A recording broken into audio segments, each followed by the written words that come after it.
enjoy learning kids। प्यारे बच्चों, एक दफ़ा का जिक्र है। एक गांव में एक बहुत ही खूबसूरत सा घर था। उस घर में 3 लोग रहते थे। एक था राजा और एक थी रानी, और उन दोनों की एक बहुत ही खूबसूरत सी बेटी परी थी। वो तीनों अपने घर में बहुत ही अच्छी ज़िंदगी गुजार रहे थे। एक दिन राजा अपनी सवारी को देखकर सोच रहा होता है कि क्यों ना मुझे अब कोशिश करनी चाहिए कि मैं बेहतर चीज़ ले सकूं। राजा रिक्शा चलाया करता था और उनकी फैमिली बहुत अच्छा गुजारा कर रही थी। राजा रोज़ाना जाता, सवारियां लेकर, कभी वापस आता, कभी कहीं जाता। इसी तरह सवारियों को छोड़ता और बहुत अच्छे पैसे कमा लेता। और उनका घर भी बहुत ही खूबसूरत सा। परी जो थी वो बहुत ही पढ़ने में लायक थी। उसको पढ़ने का बेहद शौक था। वो हर वक्त अपना पढ़ती और कहती, अम्मी, एक दिन मैं डॉक्टर बनकर दिखाऊंगी। उसकी अम्मी कहती। जी हाँ मेरी बेटी, तुम जरूर डॉक्टर बनोगी।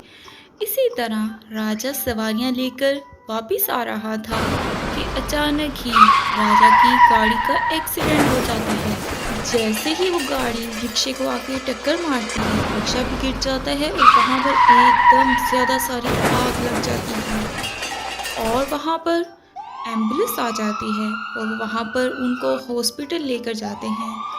और हॉस्पिटल जाने के बाद हॉस्पिटल से राजा के घर कॉल आती है कि इस तरह राजा का एक्सीडेंट हो गया है और आपको इस हॉस्पिटल पहुंचना होगा।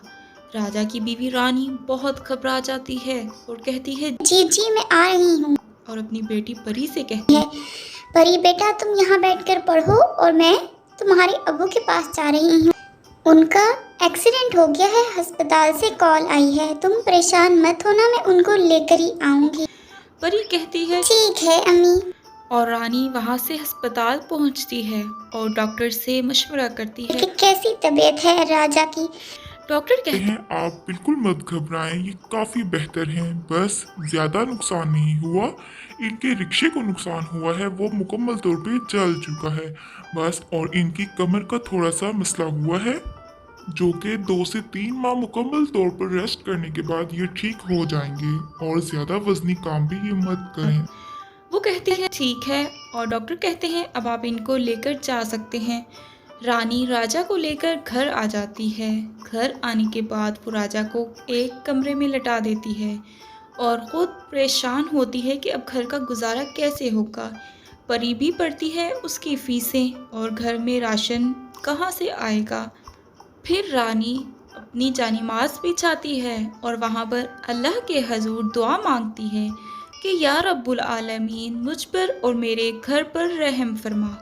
मेरे दिल में कोई ऐसा ख्याल डाल जिससे मैं अपने घर का खर्चा उठा सकूं और राजा की दवाइयाँ लेकर उसका इलाज भी करवा सकूं, और परी की भी ख्वाहिश पूरी कर सकूं उसको डॉक्टर बनाने की। अब या अल्लाह, 2 से 3 माह तक राजा कोई काम नहीं कर सकता, उसको तो मुकम्मल बेड रेस्ट का कहा है डॉक्टर ने, और मेरी मदद फरमा। वो इसी तरह दुआएं मांगती है और उस टाइम उसके दिल में ख्याल आता है क्यों ना वो बच्चों को पढ़ाने का काम शुरू कर ले। वो अपने घर के बाहर एक बोर्ड लगाने का सोचती है, होम ट्यूशन के नाम से, ताकि लोग पढ़ने आ सके और बच्चों को मैं पढ़ा सकूं और अपने घर का खर्चा चला सकूं। इतनी ही देर में वो बिल्कुल जो उसके दिल में ख्याल आता है वो उस पर अमल करती है और अपने घर के बाहर होम ट्यूशन का एक बोर्ड लगा देती है। जब भी वहाँ से कुछ लोग गुजरते हैं और वो देखते हैं होम ट्यूशन और बहुत ही ज़बरदस्त जगह पर है, ये तो चलो अच्छा हो गया, चलो हम देखते हैं इसके अंदर जाकर कैसा है, क्या क्या पढ़ा सकते हैं।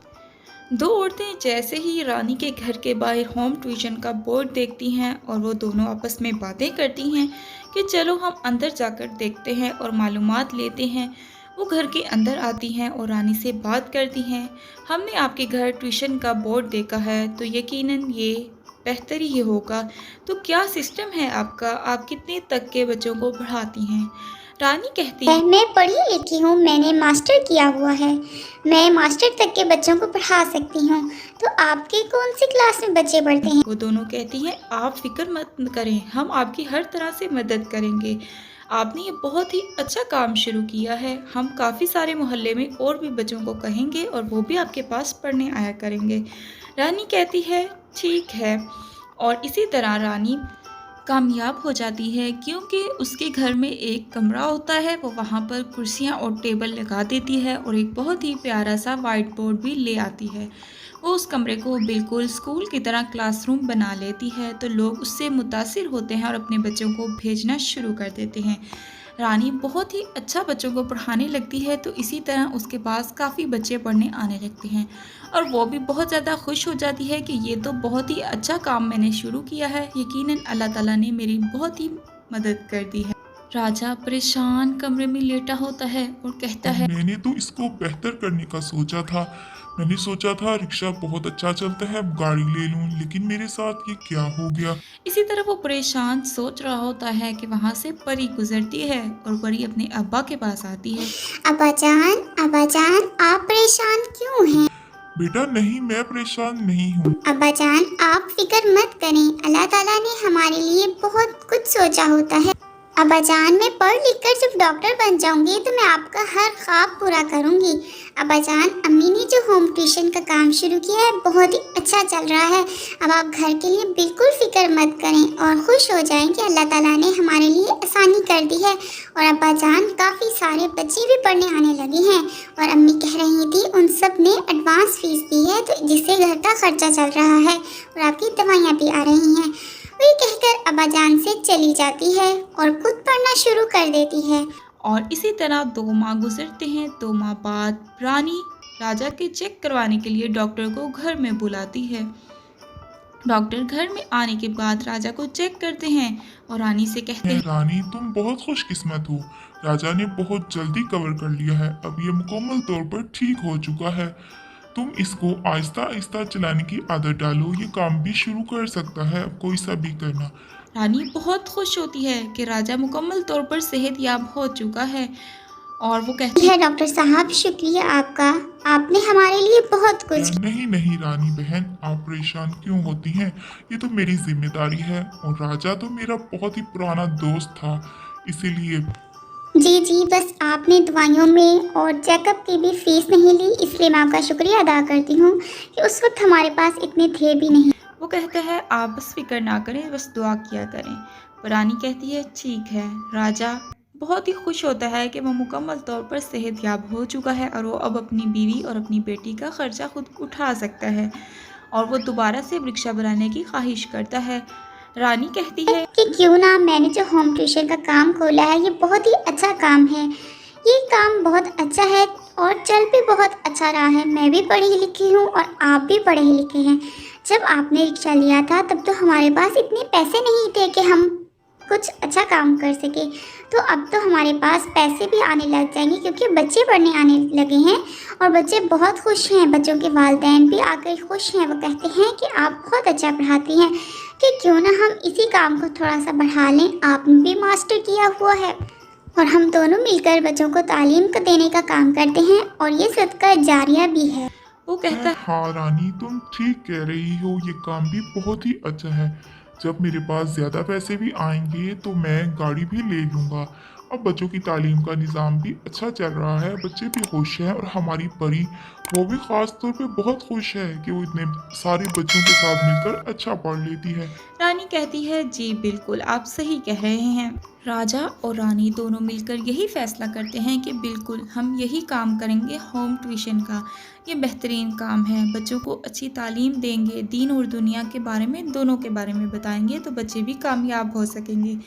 और फिर रानी अपने रब का शुक्र अदा करती है कि या रब, आपने मेरी हर मुश्किल में मदद की, मैं आपका शुक्रिया अदा करती हूँ, बस आगे भी मुझे हिम्मत दीजिएगा, मैं अपने काम को बढ़ा सकूं और अपना काम बिल्कुल ईमानदारी से कर सकूं और अपनी बेटी को डॉक्टर बनाने का ख्वाब पूरा कर सकूं।